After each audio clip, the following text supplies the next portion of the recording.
Oh, hey there. How you doing? Welcome to the Deeper Dive. I'm Dave Lockren, and that handsome chap right there is Adam Shar, and we've got a sexy 10-game baseball slate to talk about on this wonderful Wednesday evening. Adam, how we doing, pal? Doing pretty good. This slate kind of sucks, but I think there's kind of some moving pieces as lineups come out that's making it more fun. Yeah, that's true. 12 days of baseball left.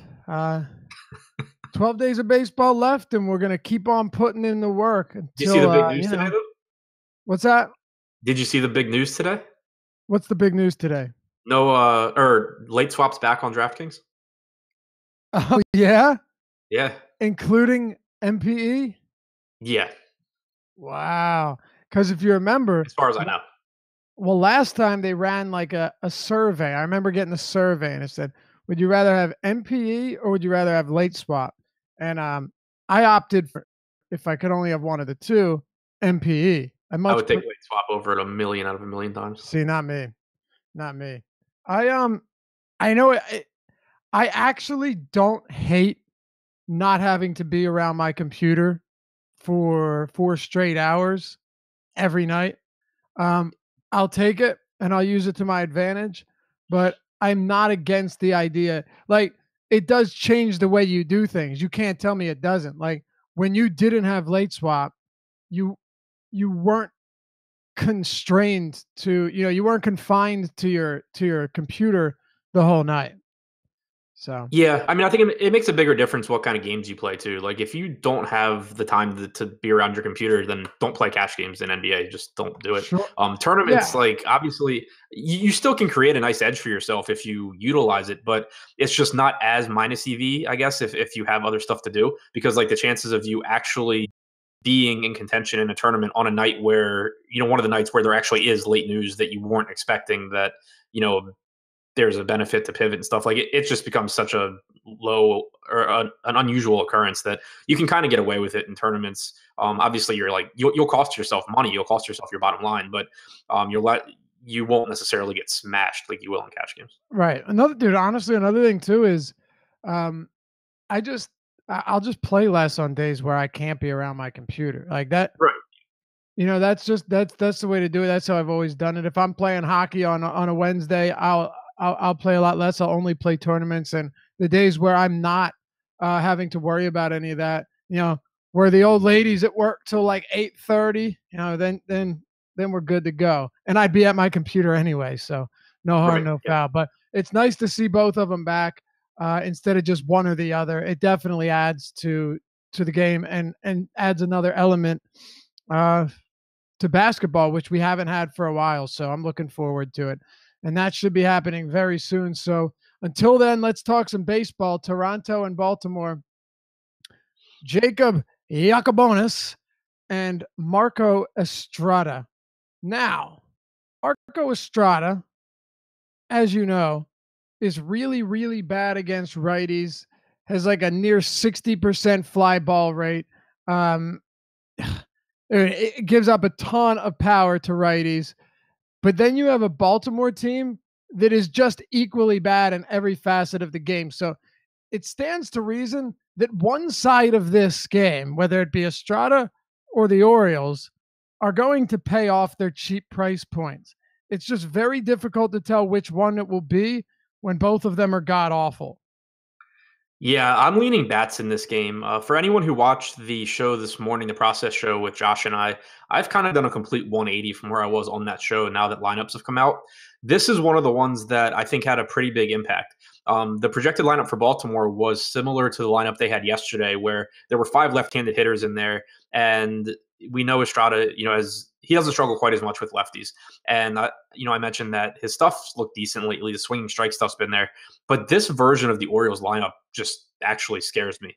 Adam Jones doesn't have a ton of power, but he's a good enough hitter from the right side. He can get to Estrada. Mancini can do damage. Beckham's okay. Nunez actually has power. Austin Wynns is, not good, but not awful. Like it's just as good a lineup as the Orioles could run out to face Estrada. And that combined with the fact that there's actually a really, really favorable umpire for hitters in this game. Has me bumping Estrada down from where I expected to be on him this morning. So I'm really on the. I like the Orioles here, whether it's one offs or even some stacks. I do prefer them as one offs just because it's a bunch of not very good hitters, but there is home run upside. And then for Toronto, just absolutely love full stacking them here against a pitcher in Yacobonis who struggles to throw strikes, and a Baltimore bullpen that's just bad. Yeah. This morning, writing the deep dive, I just kind of laid out both sides of it, whereas it could be a decent spot for Estrada, but it's not. I mean, even like Joey Ricard against righties at home this year has really solid numbers with power. Mancini, we know, has multiple home run upside. Beckham's terrible, but he's still another righty. And Adam Jones is much better against same-handed pitchers than he is against lefties. So uh, I actually I wouldn't be surprised to see this Orioles team put up some runs. I mean, they are terrible, but I think it's actually a decent team stack here. And it's not that hard to work them in. Like you're talking about, and I'm talking not pricing, but positions. In terms of positions, it's not difficult at all. I actually like them quite a bit, and I think Marco Estrada gets beat up here. I mean, he's just once in a while you can consider the guy, and it's fair if you wanted to run him out there a little bit tonight because of how cheap he is. But this is probably the worst matchup he could draw. Yeah. I mean, worst lineup. Sorry, worst right, yeah. lineup. As far as guys the Orioles can put in their lineup, this is as bad as it gets for Estrada. Correct. But I like this game, and I like Toronto too. You just mentioned a lot of it, but Yacobonis is not good, and then he'll give way to a bad bullpen as well. Like, I mean, this Orioles bullpen is the furthest thing from solid. So you have McKinney, Gurriel, Smokes back in the lineup for the second straight day, even though he's been garbage. Even Pilar, like, I like this team a lot. I like this game a lot, Adam, which is strange to say. Yeah, I absolutely love the offenses in this game. Just so much going in their favor for both Right. for both sides. Well, we like both sides of this one. You've pretty much got our And pitching in Yankee Stadium. That's not something that is like actionable for me, and that I'm gonna use it to really sway my decision making. But it definitely doesn't make me feel worse about going to these Yankees when exactly. I already like them at their price points anyway. Just as a high upside offense. So you have McCutchen at 4,300. You have Judge back in the lineup. Giancarlo less than 5K against a left-handed pitcher is really nice. Sanchez is virtually free. So yeah, I mean, I have a lot of interest in the Yankees here. Obviously, it's not an easy spot. Since the start of August, Price ranks sixth in called strike percentage out of 142 starting pitchers that have thrown at least 300 pitches. He ranks 21st in called strike plus swing strike percentage. He's been legitimately good, but these are really, really good hitters at some of the cheaper price tags that we can find them at over the course of a season. Yep. I mean, you want to talk about discounts. Stanton is just way too cheap as well. I mean, Stanton at 4,800 on DraftKings. That's a phenomenal price point for this guy against the lefties. He demolishes left-handed pitching. Sanchez, Stanton, they're Andujar batting sixth is another guy who hits lefties well, is not overpriced in the least bit. It's just very easy to get them into lineups. And I think, in some spots you definitely have to just nut up and do it. Even if David Price is a good pitcher, I'm still going to have some of this Yankees team. And even if you aren't stacking, I think Stanton and Sanchez are solid one-offs in their own right. But the other side, I don't have any Severino, and I'm not interested in Boston bats. Maybe you have a different take on that side. Not really. I mean, I think you can pretty easily make the argument for considering Severino in tournaments just because he is really good as a pitcher and he's cheaper than normal and he's not going to have ownership. But when you have Carrasco in a great spot, you have Bueller in a great spot, and then you have Cole Hamels, who I'm sure we'll talk about plenty in a couple of minutes, it's just hard for me to actually get to Severino against, a full Boston team that has everyone in there that I'd be, concerned about. I don't mind forcing in some Boston stacks just because I'm cool with playing Boston anytime they're unowned. They're just such a good offense, but overall, just nothing I'm prioritizing from either side there. Yeah, me neither. It's Yankee bats for me. Um, Generally, if I think a team's going to be popular, I don't mind targeting the other pitcher, particularly with the Yankees. You and I have done this a lot this season, playing pitchers against the Yankees when the Yankees are popular. Um, and it's worked quite a bit, whether it be Odorizzi or Ronaldo Lopez. The list goes on. There was a series there where I think we played every Miami Marlins pitcher. So it it will work. Sometimes it doesn't work at all. But this is actually one spot where I don't think I do want to go to David Price, even if the other side's popular, because you're not getting a discount on him like you would most of the time a pitcher's facing the Yankees. Yeah, and there's just pitchers around him that are in such good spots. I just can't bring myself to do it. Yeah, it simply does not seem worth it. Let's move on to Pittsburgh and Kansas City. Uh, Jamison Tyon yesterday. Dear God, what a phenomenal outing! 7 scoreless, 11 strikeouts. Um, Ceiling game from Tyon. If you got that, I applaud you. But then we have Chris Archer, and it seems like every single week, except last week, even though he was popular, which made no sense. It seems like all the time he draws a really good matchup, and he's gonna be popular. And people forget that Chris Archer has just not been good this year. But you come back to the fact that, well, it is Kansas City, and he does have a 13% or higher swinging strike rate against lefties and righties. He has had some bad luck this year, and he is really cheap. But I don't know, Adam. If Archer's going to be like 40%, I'll just pass. Maybe you're all right with that, and you're going to hop on. But we're about to find out. Yeah, this is another spot where I've changed my tune since this morning. We talked a lot on the show this morning about wanting to, in tournaments, consider going from Archer down to the cheaper pitchers. But the combination of, we talked about the lineup for Estrada being a tough one for him. Then you get this Kansas City lineup that is very, very favorable for Archer.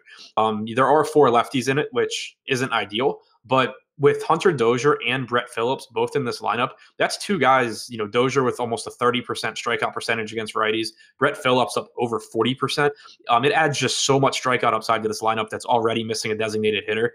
Archer's price tag obviously is very fair. He's at home in a really good park. It's just getting harder and harder for me to get away from him. Obviously we see him start, pretty much every start do something to disappoint us, but this is just one of the best spots, I think, where I can't find any real reason to be legitimately concerned. Now you just have to hope. Well, I mean, I've had a million spots where I'm not concerned. With I've had so many times where it's like, nah, Archer, great spot. I'm sure he can't mess this up, and he does. I mean, you're not wrong at all, but at this, all I'm saying is it's September 19th, and I feel like we've said this 25 times this season about Chris Archer in similar spots.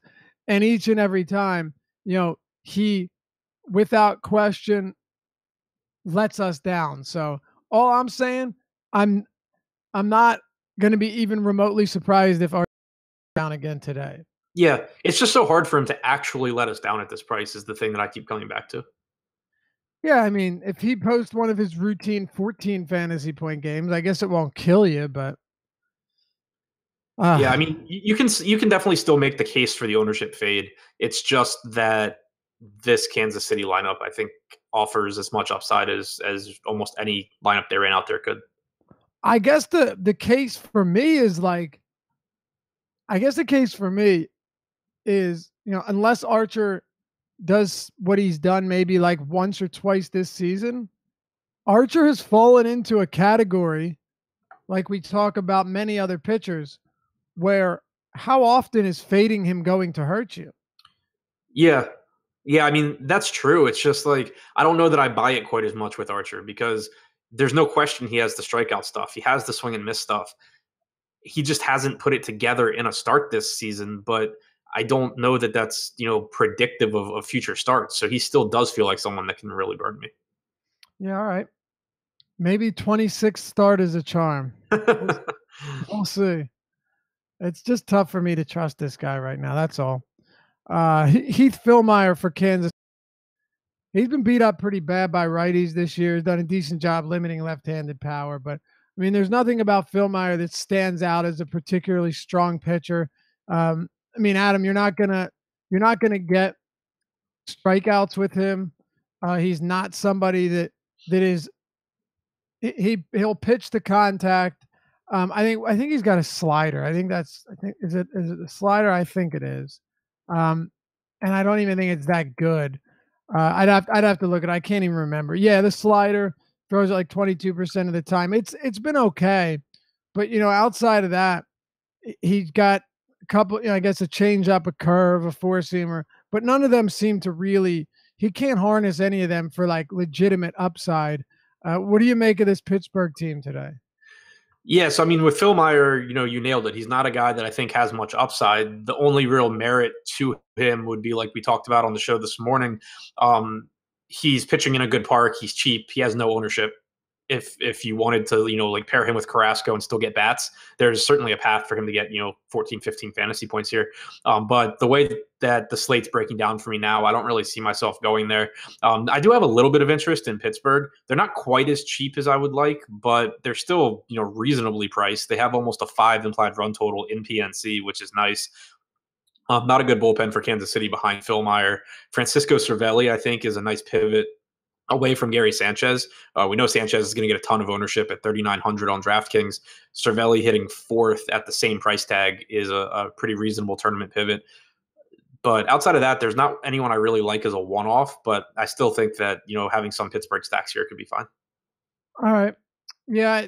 For me, it's more so if I had to rank Pittsburgh in terms of stacks, I'd probably have him like seventh, maybe Yeah, sixth so I or think I'd seventh. probably have him like around sixth. Yeah. So not a terrible play here. I'm not a believer in Phil Meyer, and you do have enough quality righties in this lineup too to do some damage. I do think that Cervelli is a decent catcher play. It's a really bad position where you basically have Gary Sanchez batting seventh and then everyone else or no one else, depending on how you view it. I think Cervelli probably makes sense there batting cleanup too. So put him into the mix. All right, Cleveland and the White Sox. Dylan Covey and Carlos Carrasco. We'll get into the hitters here, but first is Carrasco, and right now you can pretty much assure yourself that Carrasco is going to be, the most popular pitcher across the board. I don't think the changes to the Arizona lineup that we'll talk about momentarily is going to change that for enough people. So I still think Carrasco is going to be the guy that carries easily the heaviest ownership. Maybe neck and neck with Archer on DraftKings, but on FanDuel, I'd expect him to be the number one guy.